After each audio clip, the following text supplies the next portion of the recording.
এই মেয়ে, আজেবাজে বকা বন্ধ করো আর বলো তোমার স্বামীকে। আরে আমি বলতে পারবো না। বলো কে তোমার স্বামী। আমি বলতে পারবো না, একটু বুঝুন ডাক্তারবাবু।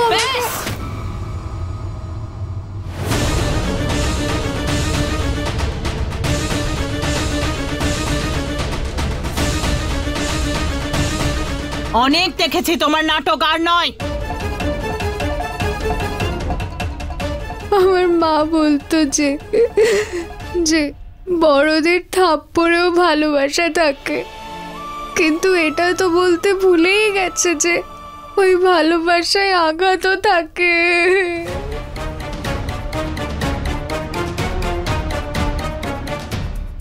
পিসিমা খুব জোরে মেরেছেন আপনি। এত জোরে মারার কি দরকার ছিল?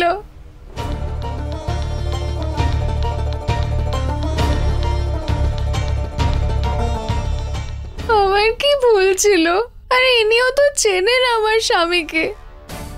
আর ডাক্তারবাবু এখানে চুপচাপ দাঁড়িয়ে আছেন, উনি কেন সবাইকে সত্যিটা বলছেন না? সবাই আমাকে দোষ দিচ্ছে যে আমি মিথ্যে বলছি, আমি মিথ্যে বলছি।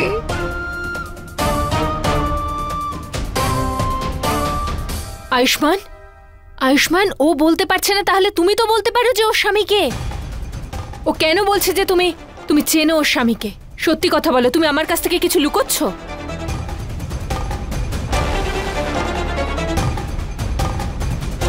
আলিয়া, আমি তো বললাম ও নেশা করেছে, তাই যা খুশি বলছে। তুমি তো বোঝো। কিচ্ছু বুঝতে চাই না আমি।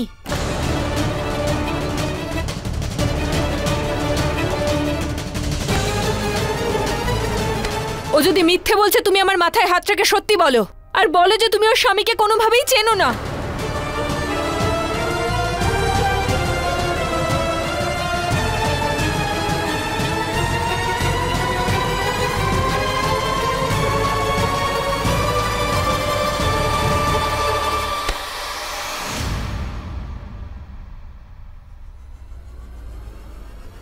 ডাক্তারবাবু,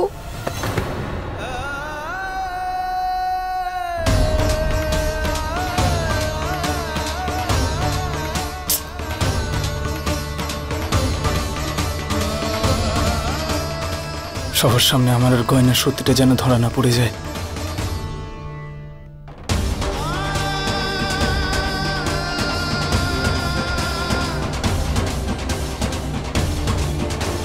ওর তো খুব জোর জ্বর এসেছে। যমুনা, ও তো অজ্ঞান হয়ে গেছে। ও অজ্ঞান হয়ে গেছে কেন রে যমুনা? মা তুমি চিন্তা করো না, ঠিক হয়ে যাবে।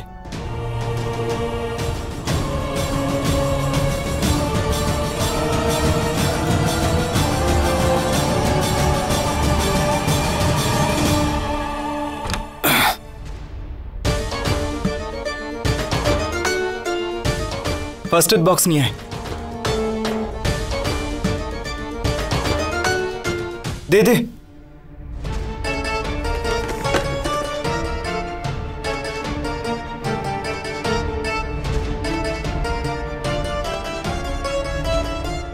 টেম্পারেচার একটু বেশি। ঠিক হয়ে যাবে তো? হ্যাঁ মা, আমি ইনজেকশন দিয়ে দিচ্ছি ওকে। হ্যাঁ হ্যাঁ।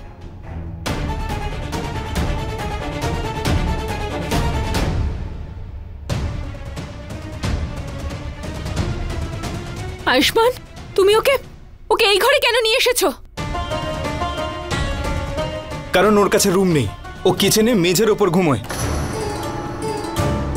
অজ্ঞান হয়ে গেছে, একটা কমফোর্টেবল জায়গা তো নিয়ে যেতে হবে। হ্যাঁ তো, যদি ওর কাছে স্বামী না থাকতো তাহলে ওর স্বামীও হয়ে যেতে তুমি।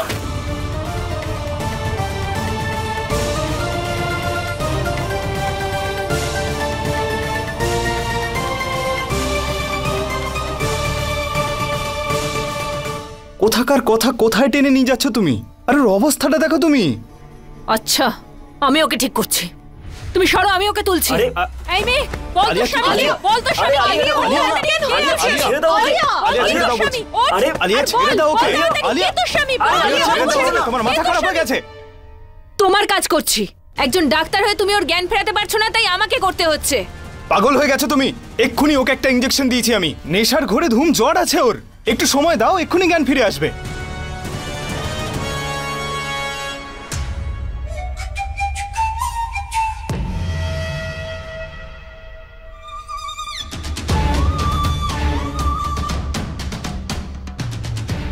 এটাই সুযোগ, সবাই চলে গেছে, এখন আসল গয়নাগুলো পাল্টে নকল গয়না পরিয়ে দেব।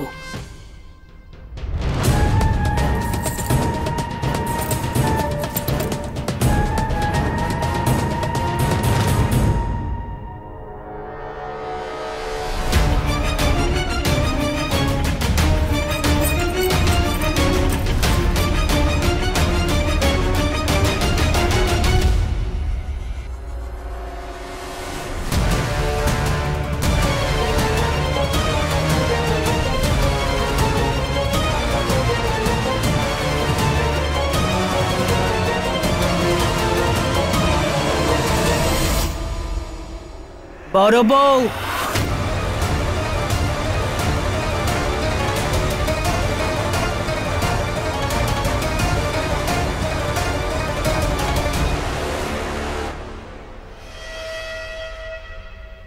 তুমি এখানে কি করছো? আসলে দিদি, আমি ঠাকুরের কাছে ক্ষমা চাইতে এসেছি। আজ জন্মাষ্টমীর দিন বাড়িতে কত বড় কাণ্ড ঘটে গেল, সেই জন্য। একদম ঠিক বলেছো তুমি। ওনার কাছে তো আমারও ক্ষমা চাওয়া উচিত। একবার ওই যমুনার জ্ঞান ফিরুক, তারপর ওকে আমি মজা দেখাবো। হ্যাঁ হ্যাঁ, অনেক বেশি আদর দিয়ে মাথায় তুলে ফেলেছে। হ্যাঁ,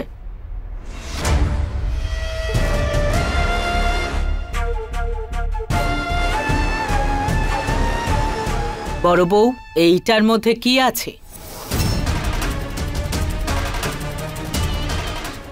এখানে এখানে কিচ্ছু নেই। এই পুরনো ফুলগুলোকে এর মধ্যে তুলে ফেলতেই যাচ্ছিলাম। এই দেখো, সমস্ত ফুল যেগুলো পুরনো হয়ে গেছে সেইগুলোই ফেলতে যাচ্ছিলাম। ঠিক আছে, তাড়াতাড়ি করো।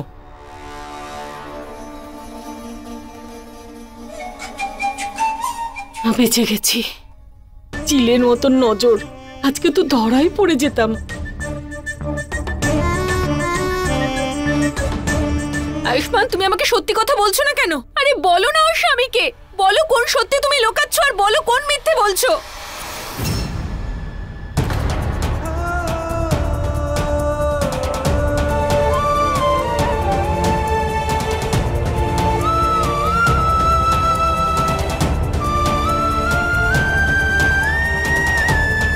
ডাক্তারবাবু,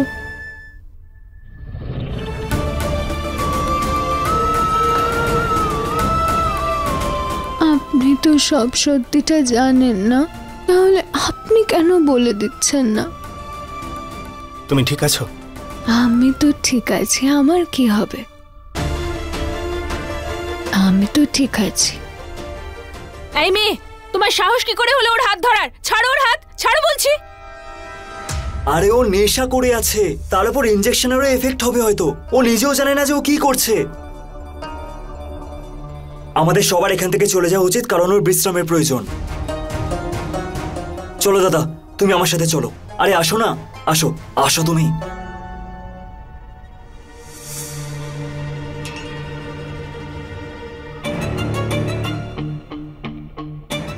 আমি এই যমুনার স্বামীর সত্যিটা জেনেই ছাড়বো। যমুনা, ওকে সজ্ঞানে ফিরতে হবে আর আমাকে বলতেও হবে যে ওর স্বামীকে।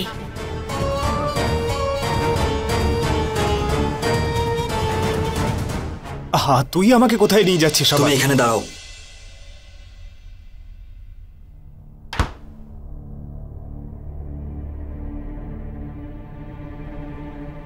ঠান্ডা, ভালো লাগছে। এই নাও, তুমি মাথায় দাও। আরে কি করছিস? কি ছাড় তো তুই। আরে আমার কথাটা শোনো, মাথায় দাও এটা, না হলে তোমার মাথা না টেনশনে ব্লাস্ট হয়ে যাবে। এই নাও, মাথায় দাও। উফ, এই ফালতু আইডিয়াগুলো না তোর কাছে রাখ তুই। আমি সবাইকে গিয়ে সত্যিটা বলে দিই। রোজ রোজের এই টেনশন আর ভালো লাগছে না আমার। হ্যাঁ, একটা কাজ করো, বলে ব্যাপারটা সলভ করে দাও। যাও, আরে যাও না।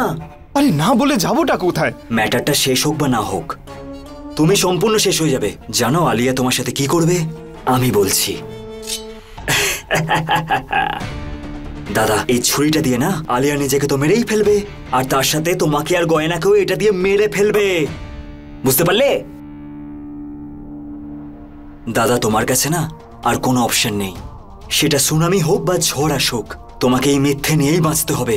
যতদিন নয় গয়না সারা জীবনের মতো নিজের গ্রামে না ফিরে যাচ্ছে, আর তোমার আলিয়ার সাথে বিয়ে যতক্ষণ না হচ্ছে, আর যাই হয়ে যাক না কেন তুমি এই সত্যিটা কাউকে কখনো বলবে না, বুঝতে পারলে?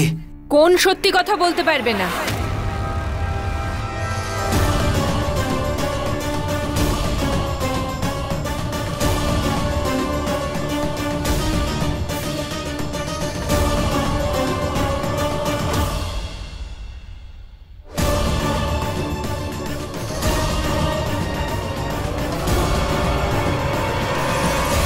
কোন সত্যি কথার ব্যাপারে কথা বলছিলে তুমি? এমন কোন সত্যি আছে যা তুমি আমাকে বলতে পারবে না? বলো বলো বলছি।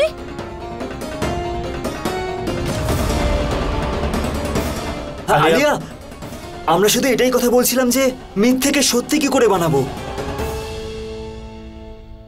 আরে এখন ওই যে যমুনা আছে না, নেশা করে জানি না কি বলে যাচ্ছে। ও যা বলছিল না সেগুলো সব মিথ্যে, সত্যি ছিল নাকি? তাই আমরা এই সত্যিটার ব্যাপারেই কথা বলছিলাম, তাই তো দাদা? হ্যাঁ হ্যাঁ হ্যাঁ হ্যাঁ, ওটাই।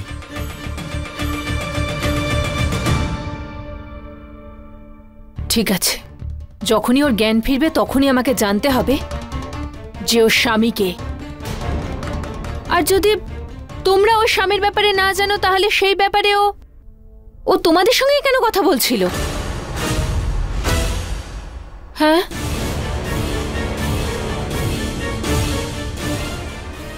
গয়নার জন্য আমার পুরো জীবনটা উলটপালট হয়ে গেল। জানি না ওর জ্ঞান ফেরার পর কি হবে।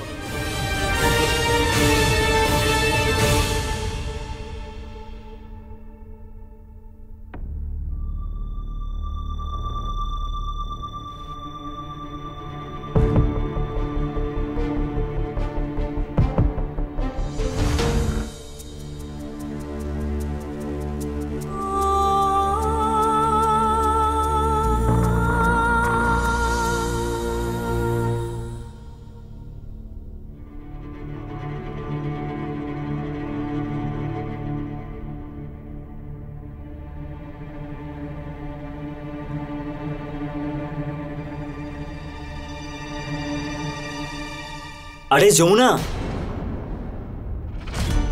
আরে যমুনা, তুই উঠে এলি কেন? কিছু দরকার থাকলে আমায় বলতিস। বস বস, এখানে বস। এখন কেমন লাগছে তোর? তুই ঠিক আছিস তো? মা, ও চোখ যখন খুলেছে তাহলে ও ঠিকই আছে। এই মেয়ে, সত্যি কথা বলো যে তোমার স্বামীকে। আলিয়া, সবে তোর জ্ঞান ফিরেছে, আর একটু টাইম দাও, ও ঠিক বলবে। না, আমি আর অপেক্ষা করতে পারছি না। আমি জানতে চাই যে ওর স্বামীকে।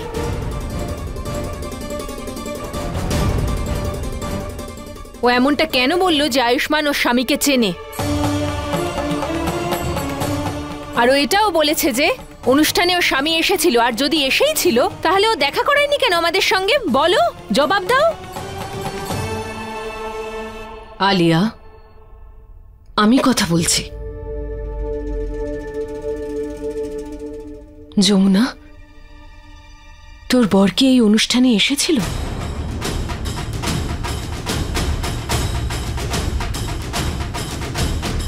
ও কি ছিল এখানে?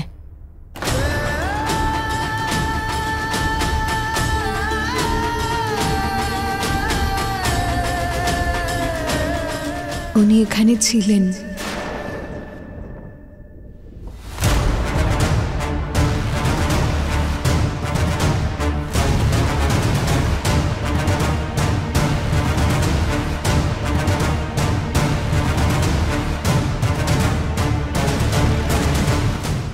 এই মেয়ে, যদিও এখানে ছিল তাহলে আমাদের সঙ্গে দেখা করাওনি কেন? বলো।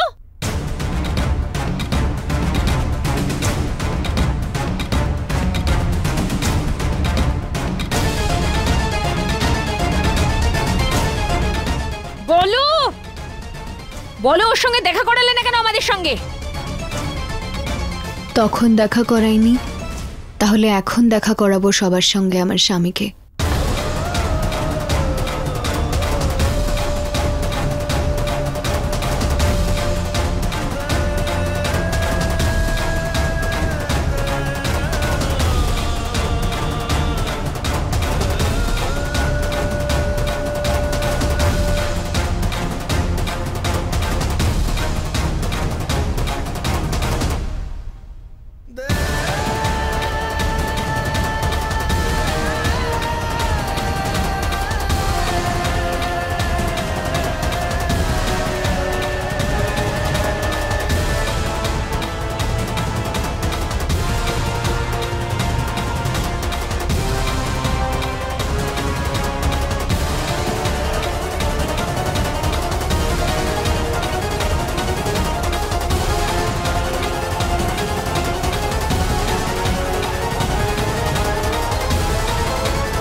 সরে যান।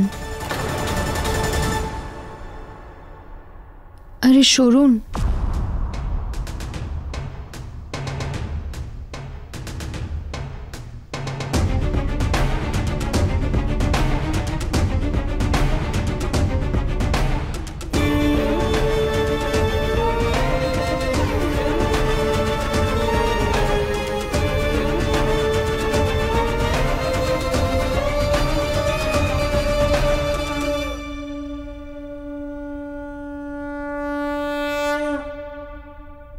ইনি হলেন আমার স্বামী, বংশীধারী শ্রীকৃষ্ণ ভগবান।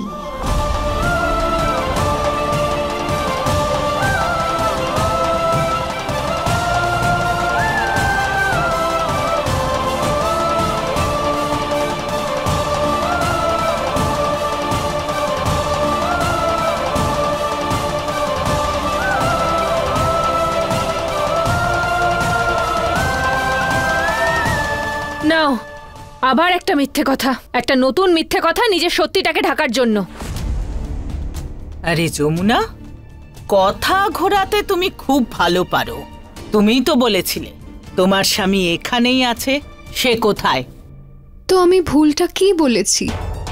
ভগবান কৃষ্ণকে শুধু এখানে থাকেন? উনি তো সব জায়গায় থাকেন। আমি কৃষ্ণ ভগবানকে আমার স্বামী এই জন্য মনে করি কারণ তিনি আমাকে রক্ষা করেছেন, আমার ঢাল হয়ে দাঁড়িয়েছেন। তুমি একটা অভদ্র আর চরিত্রহীন মেয়ে।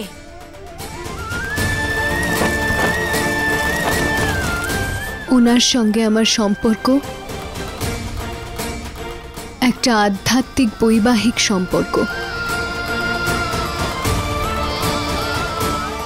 যেমন মীরা শ্রীকৃষ্ণকে নিজের স্বামী মনে করেন, তেমন আমিও ওনাকে নিজের স্বামী মনে করি। আমার জন্য তো শুধু আমার গিরিধারী গোপাল, আর কেউ নয়।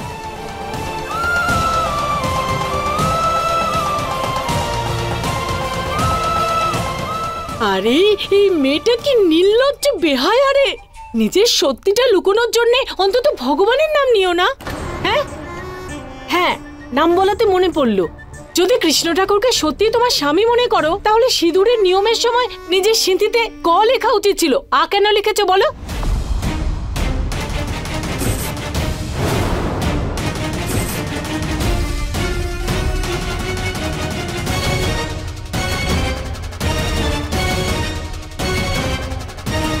হ্যাঁ, তো কৃষ্ণ ভগবানের কি একটা মাত্র নাম? উনি কারুর জন্য কেশব তো কারুর জন্য মাধব, কারুর জন্য শ্যাম আবার কারুর জন্য মোহন, আর আমার জন্য আমার কৃষ্ণ ভগবান আদিদেব।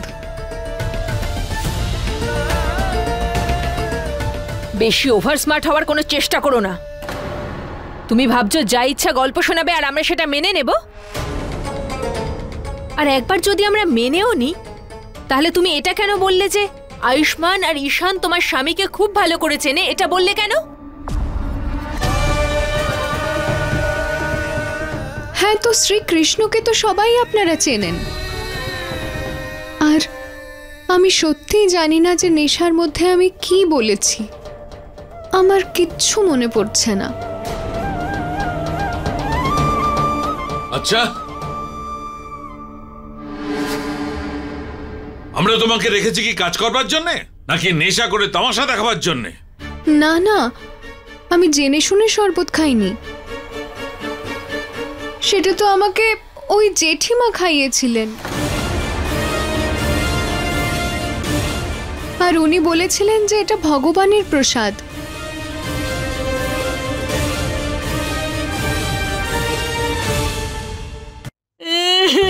যতই ভালো কাজ করি না কেন আমি খারাপই থাকবো। আরে মানলাম আমি শরবত খাইয়েছি, আমি তো সবাইকে খাইয়েছি, কারোর তো কিচ্ছু হয়নি। তুমি নিশ্চয়ই একা একা লুকিয়ে লুকিয়ে কিছু খেয়েছো, সেই জন্যই এত বড় ড্রামা করে এখন আমার উপরেই দোষ দিচ্ছ। না না, আমি নিজের থেকে এরকম কিছু বলতে চাইনি। তোমরা সবাই ওর পিছনে কেন পড়ে গেছো? আয়ুষ, ইসি, আমি বলতে চাইছিলাম যে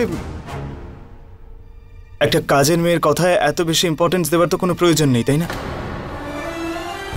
ও কাজ করে, আমরা টাকা দিই, তো সম্পর্ক। কি হয়েছে ডাক্তারবাবু আপনার? আমি আপনাকে বাঁচানোর জন্য সত্যিটা বলছি না, কিন্তু এত কিছু হয়ে যাওয়ার পরে কেন আপনি সামনে এসে আমাকে স্ত্রীর মর্যাদা দিচ্ছেন না?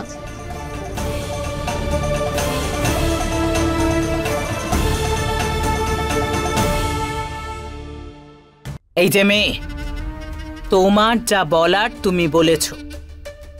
মনে আছে তো আমি কি বলেছিলাম? তোমার স্বামী তো আসেনি, তাই আমি নিজেই যাব তোমার গ্রামে ওর সঙ্গে দেখা করতে।